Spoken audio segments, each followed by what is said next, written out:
Umampi si Justin sa kalaban na talagang hindi siya pinatawad ng mga kuya niya. Pero maya-maya lang ay bumawi. Pagkakuha ng bola ay full court press ng mga kuya niya. 4 versus 1. Migo, Mark, Sean at Elden. Pero sila pala yung mauutakan. Sigawan kaming lahat sa napanood namin. Ayan guys, talagang haharasin siya ng 4 na mga kuya niya. Maya-maya lang ay binilang niya na kung ilan sila. So guys, napanood nyo ba nung nakaraan na itong si Tutoy nagpapasab pero hindi namin kakampi. Kakampi siya sa kalaban. Wala ring nagawa yung committee. Pinindot yung buzzer. At nung pumasok siya, nagulat yung naka-yellow na sa kanya pala magsasabi itong si Tutoy. Tawa kami ng tawa kasi first time mangyari to.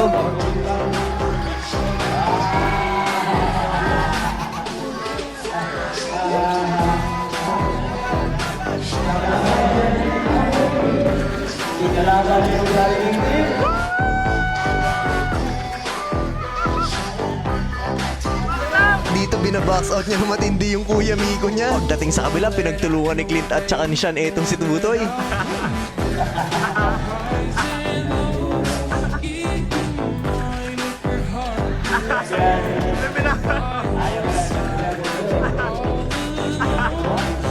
Tatlo pa naman yung bumaksot, hindi siya nakakuha ng bola. Pero dito sa possession na to ay sasablay kami. Pagka-alley-oop dito kay Sean ay medyo mataas at dito nakuha na ng kalaban ng bola at nagsigawan ng mga tao. Panoorin nyo kung paano niya pinanisan tatlo niyang kuya na full court press siya.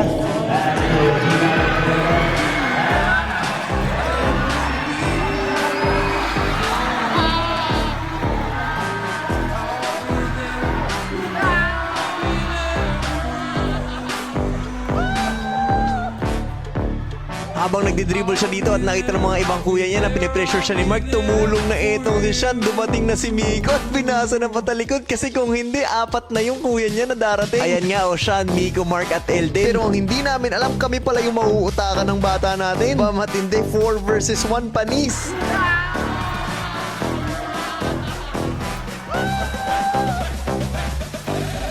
Yari kayo ngayon kay Tutoy, binilang pa kung ilan kayong pumpressure sa kanya.